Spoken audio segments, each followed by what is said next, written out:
Hello বন্ধুরা, তোমরা সবাই কেমন আছো? আবারও চলে আসলাম আরেকটা দারুণ স্বাদের ডিজাইন করা পিঠের রেসিপি নিয়ে। আশা করি আজকে পিঠের ডিজাইনটা তোমাদের কাছে খুব ভালো লাগবে।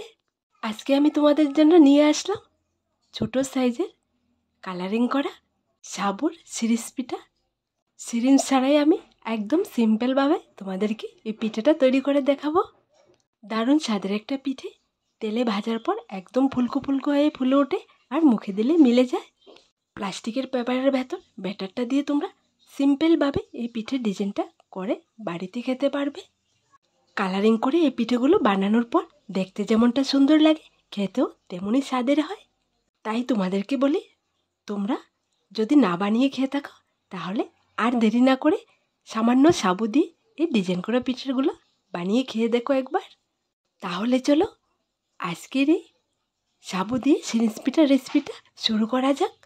প্রথমে আমি নিয়ে নিলাম ছোটো সাইজের একটা বাটিতে এক বাটি সাবুদানা। সাবুগুলোকে একটু পানি দিয়ে ধুয়ে ক্লিন করে নেব। দেখো বন্ধুরা, সামান্য পানি দিয়ে আমি সাবুগুলো ধুয়ে ক্লিন করে নিলাম। এই পিঠাটা তৈরি করার আগে সাবুগুলোকে ভিজিয়ে রাখতে হবে না। সাবুগুলোকে ভিজিয়ে না রেখে ডাইরেক্ট আমি রান্না করে নেব সামান্য লবণ দিয়ে। এরপর আমি ডিজাইন করে পিঠেগুলো তৈরি করব। এর জন্য চুলোর মধ্যে বসিয়ে দিলাম একটা কড়াইয়ের মধ্যে ক্লিন করা সাবুগুলো দিয়ে দিলাম আর হালকা পানি দিয়ে দেব। এখানে আমি যে বাটিতে সাবুটা নিয়েছি এই বাটি পরিমাণ করে আমি 2 বাটি পানি অ্যাড করেছি। এরপর দিয়ে দিলাম স্বাদ মতন লবণ। এখানে বেশি পরিমাণ পানি অ্যাড করতে হবে না, কারণ ছোটো সাইজের সাবুগুলো কম সময়ে গলে যায়, তাই বেশি পরিমাণ পানি অ্যাড করতে হবে না। প্রথমে চুলোর আঁচটাকে বাড়িয়ে কয়েক মিনিট জাল করে নেব। যখন সাবুটা ফুটে আসবে তখন চুলোর আঁচটাকে একদম লোতে করে অনবরত নেড়ে সাবুটা রান্না করে নেব। দেখো বন্ধুরা, অল্প সময়ে সাবুটা একদম গলে গেছে। এইবার অনবরত নেড়ে নেড়ে আরেকটু পানিটা শুকিয়ে নিতে হবে, যাতে করে সাবুটা একটুখানি মাখা মাখা হয়ে যায়। এই পিঠেটা তৈরি করার জন্য সাবুটাকে একদম পারফেক্টলিভাবে গলাতে হবে না, একটু দানা দানা রেখে নামিয়ে নিতে হবে। দেখো বন্ধুরা, সাবুটা হয়ে গেছে। এরকম অবস্থায় সাবুটাকে নামিয়ে নিতে হবে। নামানোর পর হালকা ঠান্ডা হয়ে গেলে সাবুটা এমনিতেই জমে যাবে। দেখো বন্ধুরা, এরকম অবস্থায় সাবুটাকে আমি নামিয়ে নিলাম। এরপর এর মধ্যে কালার অ্যাড করে দিলাম। এখানে আমি পিঠেগুলো 3টা কালারে তৈরি করে তোমাদেরকে দেখাবো।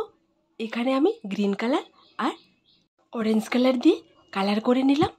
এখানে সাবু ব্যাটারটাকে আমি 3 ভাগে ভাগ করে 2 ভাগে কালার অ্যাড করেছি, আর 1 ভাগে কালার আমি অ্যাড করব না।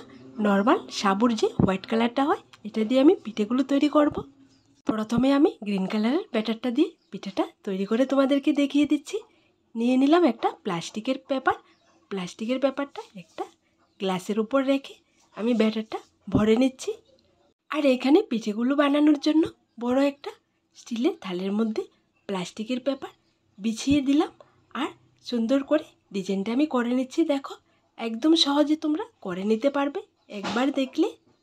চালের গুঁড়ির পিঠে থেকে সাবুর পিঠে অনেকটাই ফুলে। তোমরা একবার বানিয়ে দেখবে, এরপর বুঝবে। তোমরা এরকম পিঠে তৈরি করে ভালো করে শুকিয়ে বছর জুড়ে রেখে খেতে পারবে, একদমই নষ্ট হবে না। সকাল বিকেলে চায়ের সাথে তোমরা নাস্তা হিসাবে এই পিঠেগুলো খেতে পারবে।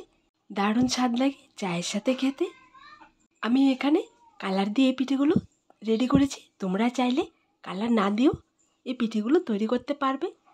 তোমাদেরকে বলছি বন্ধুরা, ঠিক একই রকম করে আমি বাকি ব্যাটারের পিঠেগুলো রেডি করব একই সাইজে।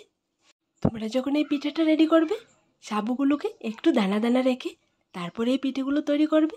বানানোর পর যখন শুকানো হবে তেলের উপর ভাজার পর খুবই সুন্দর লাগে। এক এক করে আমি সবগুলো কালারের পিঠে রেডি করে নিলাম।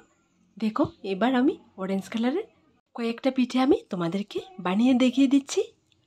তোমাদেরকে বলি বন্ধুরা, ঘরে থাকা সামান্য সাবু দিয়ে তোমরা এই সুন্দর ডিজাইনের পিঠেটা একবার ট্রাই করে দেখবে। আজকের আমার সাবুর পিঠের ডিজাইনটা তোমাদের কাছে কেমন লাগলো ছোট্ট একটা কমেন্টে লিখে জানাবে। আমার এই চ্যানেলের মধ্যে আমি সুন্দর সুন্দর ডিজাইনের পিঠে রেডি করে তোমাদেরকে দেখাই, যাতে করে তোমরা একদম সহজভাবে পিঠেগুলো তৈরি করে খেতে পারো। একবার বানিয়ে খেলে বারবার খেতে ইচ্ছে করবে। এই পিঠেগুলো খুবই স্বাদের। এই পিঠেগুলো দেখো বন্ধুরা, সবগুলো পিঠে রেডি করা হয়ে গেছে। দেখতে কতটা সুন্দর লাগছে। এইবার রোদ্রেতে দিয়ে ভালো করে উল্টিয়ে পাল্টিয়ে শুকিয়ে নিতে হবে। এইবার পিঠেগুলোকে রোদ্রেতে দিয়ে দেব শুকানোর জন্য। দেখো বন্ধুরা, শুকানোর পর পিঠেগুলো দেখতে কতটা সুন্দর লাগছে। আর বাহ, কালারটা একদম কিউট লাগছে। তোমরা বাড়িতে একবার ট্রাই করে দেখবে। এইবার তেলের উপর ভাজলে একদম ফুলকো ফুলকো হয়ে ফুলে উঠবে। আমার দেওয়া সবগুলো রেসিপি তোমাদের যদি ভালো লেগে থাকে তাহলে আমার এই চ্যানেলটাকে লাইক, শেয়ার এবং সাবস্ক্রাইব করে পাশে থাকা বেল বাটনটি অবশ্যই ক্লিক করে রাখবে। আজ এখানে আবার দেখা হবে নতুন একটা রেসিপির সাথে। সবাই ভালো থেকো, সুস্থ থেকো।